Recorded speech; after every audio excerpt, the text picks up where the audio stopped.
7 bonnes raisons de ne pas faire le métier d'agent immobilier. Bonjour à tous, Olivier Pajot, facilitateur immobilier, j'espère que vous allez bien. Bienvenue dans cette vidéo dans laquelle je vais vous donner des raisons pour lesquelles vous ne devriez pas vous lancer dans le métier de l'immobilier en tant que conseiller ou agent immobilier. Avant cela, je vous invite à vous abonner à ma chaîne en cliquant sur le bouton en bas à droite de votre écran pour vous abonner tout simplement, et puis aussi à cliquer sur la clochette de notification pour ne rien louper des prochaines vidéos immobilières. Dans cette vidéo, je vais vous donner des raisons pour lesquelles vous ne devriez pas vous lancer dans le métier de conseiller ou d'agent immobilier. Raison numéro 1, ne faites pas le métier d'agent immobilier si vous n'aimez pas l'argent, ou plutôt si vous n'avez une mauvaise gestion de l'argent. Je m'explique. En tant que conseiller immobilier, vous devenez principalement un agent commercial, ça veut dire un chef d'entreprise, quelque sorte. Un chef d'entreprise qui va percevoir des revenus assez conséquents, potentiellement, puisqu'il y a des mois où vous pouvez toucher plusieurs milliers d'euros, peut-être 5 000, 10 000 euros, alors que les 3-4 prochains mois, vous pouvez ne rien toucher du tout. Donc, quelque part, il faut savoir gérer son compte en banque. Il va falloir gérer ses émotions par rapport à des sommes importantes que vous pouvez potentiellement toucher. Point numéro 2, ne faites pas le métier d'agent immobilier si vous êtes désorganisé.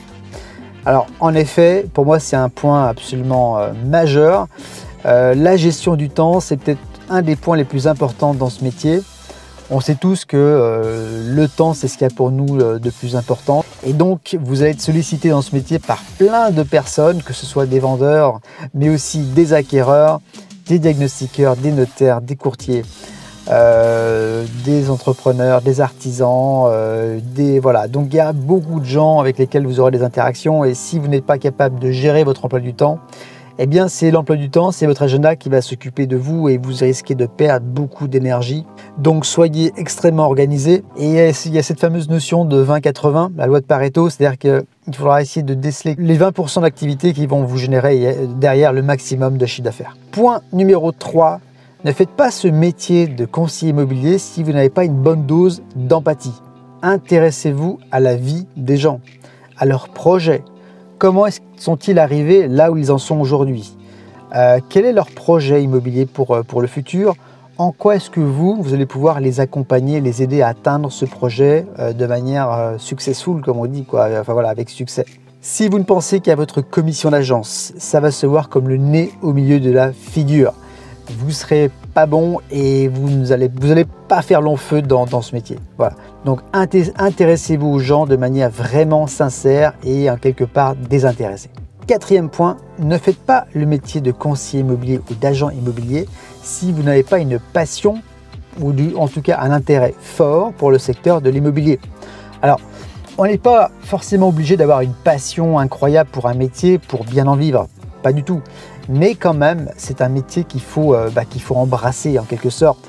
Soyez vraiment intéressé par ce que vous faites et très clairement, si vous avez la passion, si vous avez l'envie, ça va se voir et puis les gens auront envie de travailler avec vous. 5e point, ne faites pas le métier d'agent immobilier si vous êtes casanier ou très timide. En effet, vous devrez dans ce métier rencontrer un maximum de personnes, de votre réseau ou pas. Il faut aller à la rencontre des gens lors des prospections physiques par exemple, ou lors des prospections téléphoniques ou lors de, je sais pas moi, de séminaires, de cocktails, etc. Rencontrez des gens, parlez-leur de ce que vous faites, montrez-leur que vous pouvez les accompagner dans leur réussite immobilière. Point numéro 6, ne faites pas le métier de conseiller ou d'agent immobilier si vous n'êtes pas en pleine forme. J'ai envie de dire bonne forme physique, parce que vous serez amené quand même à vous déplacer, à faire de la prospection physique. Il ne faut pas oublier non plus que lorsque vous rencontrez des vendeurs dont vous souhaitez vendre le bien immobilier, en quelque sorte, vous passez des entretiens d'embauche. Donc lors de ces entretiens, il faut être en pleine forme physique, il faut vraiment dégager une bonne énergie. Et si vous n'êtes pas si vous traversez des moments difficiles, si vous n'êtes pas en bonne forme psychologique, si vous avez des soucis, et bien sûr qu'on a le droit d'avoir des soucis, on a tous des soucis plus ou moins graves.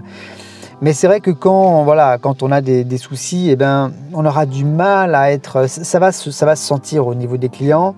Donc voilà, je pense que si vous avez des soucis importants à régler, peut-être que la première phase, c'est peut-être de régler ces problèmes. Et une fois que c'est réglé, lancez-vous dans ce métier. Point numéro 7. Ne vous lancez pas dans le métier de conseiller ou d'agent immobilier si votre ego est surdimensionné. Et je m'explique. C'est un métier où vous allez prendre des claques, vous allez prendre des portes, vous allez prendre des noms. Non, je ne veux pas d'agence. Non, je ne veux pas d'exclusivité. Non, je vous signerai pas de mandat. Voilà, non, je ne veux pas faire une offre sur ce bien. Et clairement, si vous avez un ego un petit peu important, eh bien, ça peut quelque part vous toucher, vous atteindre. Donc, c'est un métier où il faut prendre beaucoup de hauteur, beaucoup de recul, ne rien prendre pour soi et puis quelque part embrasser le non. On sait que plus on a de non et plus le oui va se rapprocher. Donc, il faut avoir cette capacité à encaisser et puis surtout à ne pas faiblir. Et puis se dire aussi que dans ce métier, alors il peut y avoir des échecs, il peut y avoir des désillusions assez importantes. Finalement, prendre ces échecs comme des sources d'apprentissage tout simplement et se remettre en question et se dire voilà, qu'est-ce que j'ai appris de cet échec, et puis surtout continuer à vouloir apprendre tous les jours. Donc pour résumer, si vous avez un souci avec l'argent, si vous êtes désorganisé, si vous n'avez pas d'empathie pour les gens, si l'immobilier ne vous intéresse pas, si vous êtes casanier, si vous n'êtes pas en bonne santé, je dirais, mentale et physique, et puis si vous avez un ego surdimensionné, eh bien, j'ai envie de vous dire, ne vous lancez pas dans ce métier de conseiller ou d'agent immobilier. En revanche, si vous pensez réunir tous ces critères, toutes ces qualités en quelque sorte, eh bien, je vous invite à me contacter et puis je serai ravi d'échanger avec vous et puis à vous montrer un petit peu plus les coulisses de ces métiers absolument génial et formidable. Voilà. Merci pour votre écoute. J'espère que cette vidéo vous a plu. Je vous invite une nouvelle fois à cliquer sur le bouton en bas à droite de votre écran pour vous abonner à ma chaîne et aussi sur la clochette de notification pour ne rien louper des prochaines vidéos immobilières. Merci pour votre écoute et à très vite dans une prochaine vidéo. Bye bye.